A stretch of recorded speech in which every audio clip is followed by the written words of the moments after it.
estamos aqui no Instituto Cultural Português, tentando levar aos telespectadores, seria o caso, algumas notícias sobre as origens da população gaúcha e notícias sobre a população luso-portuguesa no Rio Grande do Sul.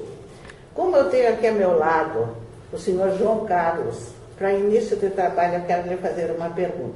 Pois não. Qual é seu sobrenome, senhor João Carlos? O meu nome é Santos, João Carlos dos Santos, o meu nome. Mas eu diria o seguinte, que tem certas coisas sobre a minha origem, assim, bem, assim, que eu procurei pesquisar, não é? Porque a minha mãe nasceu em Caxias do Sul no ano de 1917, não é?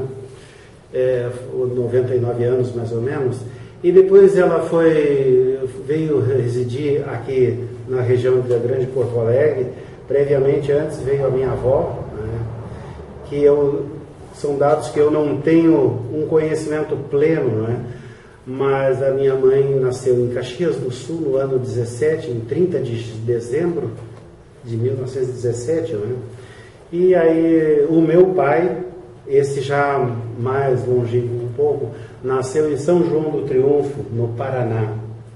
Então, eu posso lhe interromper? Pois não. Seguindo a sequência do seu assunto, eu queria perguntar o seguinte: o seu pai, nascido no Paraná, por acaso, teria sido descendente de açorianos? Olha, o meu pai, pelos traços dele, ele não deve de ter descendência açoriana, porque o meu pai era bem indígena, né? Traços indígenas daquela região do Paraná. Inclusive eu estive lá durante umas 2 vezes procurando pesquisar, ver se encontrava descendentes dele que ele tenha deixado lá. Eu estive no lugar que ele nasceu, está abandonado porque era um porto de rio, e esse porto de rio foi desativado depois da construção das rodovias dos anos 30, 40, né? E ele ficou desempregado e ele veio para a região de Porto Alegre e aqui conheceu a minha mãe. Então eu também tenho a documentação que tem umas coisas meio complicadas, assim, pelo seguinte: o meu pai, o registro de nascimento dele, sabe qual era? Vinha Gouveia. Então, português. Eu vou continuar Gouveia. a sua descrição para entrar no nosso assunto objetivo aqui, sim. Que são os açorianos no Rio Grande do Sul, aqueles que vieram, os primeiros que vieram para o Brasil, que foram lá para o Pará.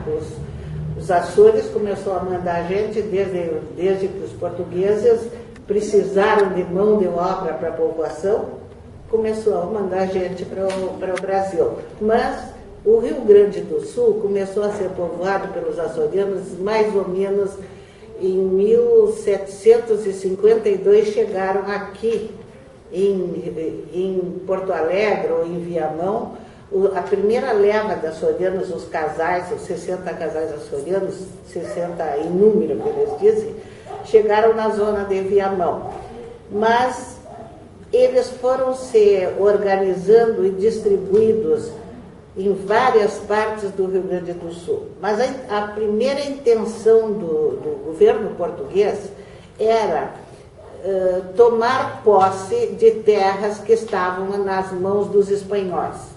Por quê? Porque desde 1630 e poucos, eu não sei bem a data, os espanhóis haviam fundado reduções, escolas para índios nas regiões abaixo do Rio Jacuí. Então, o Rio Grande do Sul não era nosso. O Brasil ia até Laguna e o Rio Grande do Sul estava fora do nosso mapa. O que aconteceu? Com os diversos tratados, que eu não vou falar aqui porque são vários e é demorado, eu estou tentando fazer assim um apanhado geral,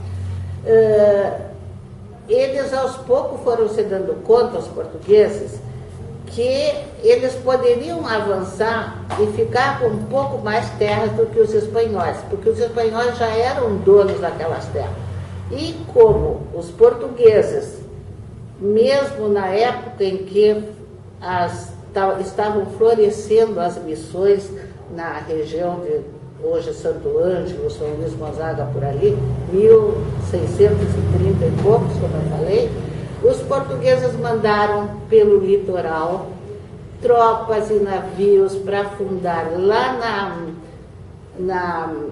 no Prata a colônia do Sacramento.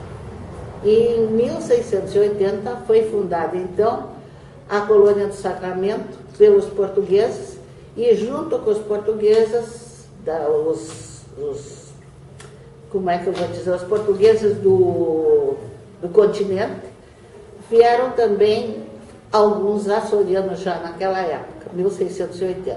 Aquela parte ali estava sendo disputada com os espanhóis, porque os espanhóis já estavam do outro lado do Rio da Prata, e a Espanha já tinha dominado aquela zona toda. Então, o que aconteceu?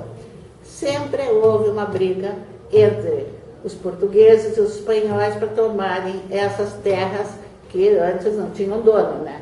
E existia uma lei da utis possidetis, que quem morasse ou tomasse conta daquela terra passava a ser dono. Aconteceu então o seguinte, houve uma troca. Como os espanhóis estavam perdendo aquele pedaço que era a colônia dos Sacramentos, e os portugueses queriam aquela parte entre o rio Jacuí e o rio Uruguai, houve um tratado de Madrid, onde eles fizeram uma permuta. Os portugueses entregaram a colônia do Sacramento e os espanhóis entregaram essas terras do rio Jacuí até a borda do rio Uruguai. Então aí começaram a se esparramar os açorianos que os portugueses mandaram buscar dos Açores. Começou a haver então uma miscelânea de gente. O senhor me fala que seu pai tinha alguma origem índia. O que aconteceu? Índio, português, espanhol, açoriano e mais alguém que veio do outro lado, foram se casando, se cruzando. E nós não temos, então, definido uma raça pura aqui no Rio Grande do Sul. Só que nós sabemos que o Rio Grande do Sul é nosso e que, graças aos açorianos, nós podemos firmar a posse. E o Brasil passou a ir até as barrancas do Rio Uruguai, como nós dizemos, e tomamos conta de toda essa parte. Então, o Brasil cresceu com a vinda dos açorianos. Mas o que acontece? Poucos de nós ficamos conhecendo essas origens.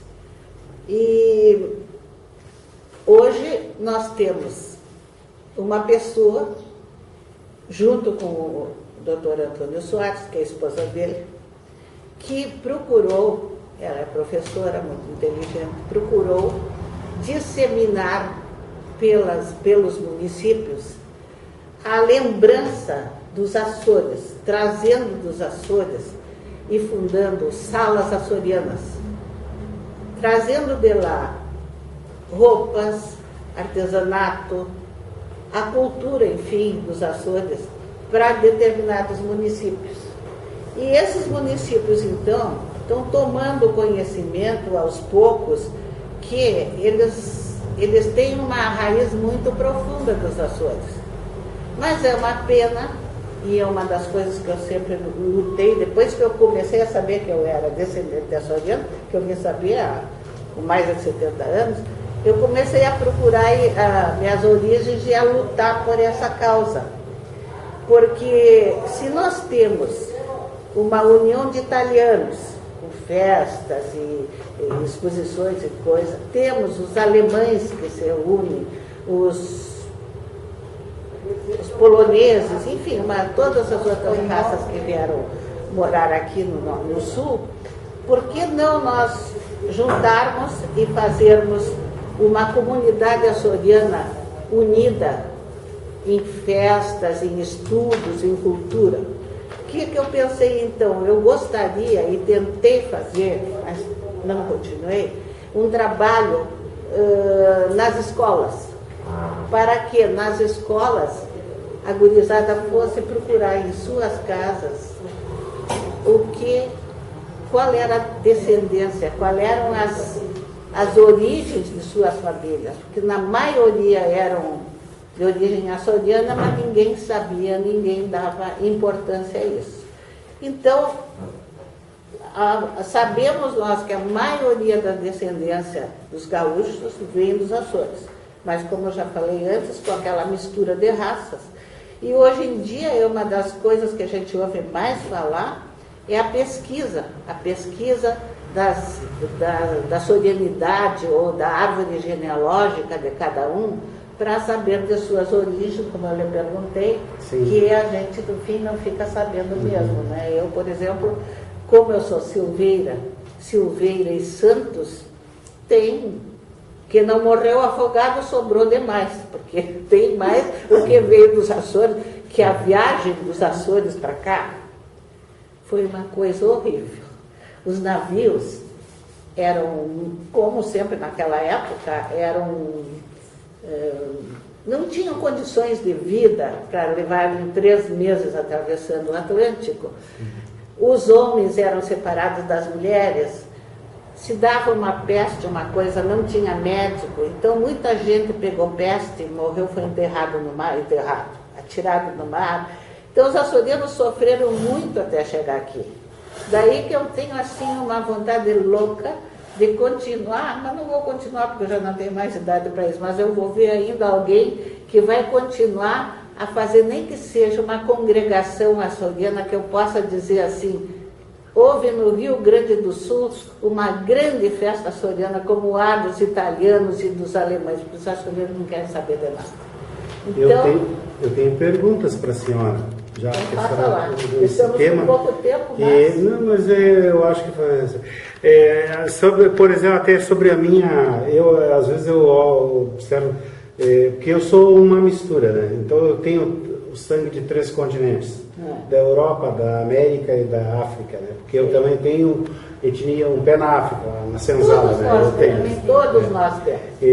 Então, é o seguinte, uma certa vez eu tinha um desejo imenso de fazer uma viagem via Lagoa Oceano, aqui saindo por Viamão e chegando até São José do Norte. Eu fiz uma vez com o meu carro essa viagem e foi uma das viagens inesquecíveis da minha vida, porque eu fui passando por essas cidades aí, entre Lagoa, Povoado e coisa. De vez em quando, e a senhora vai falar alguma coisa sobre isso aí, porque eu quero que a senhora fale.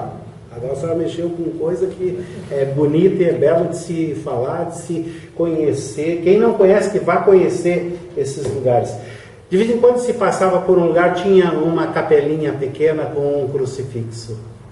Aí eu olhava e eu dizia, que beleza. Então a senhora fale sobre que a senhora deve de conhecer esse espaço aí entre a Lagoa, os Patos e o Oceano. Olha, eu conheço demais essa zona que vem de São José do Norte, passa por Tavares, Mostarda é a cidadezinha igualzinha ao interior da Ilha do Faial, de cidadezinhas da Ilha do Faial. Então, ali o senhor vai encontrar essas pequenas... Como é que o senhor falou? Eu falei capelinhas. Capelinha? Não, são os impérios do Espírito Santo, que a gente vê muito.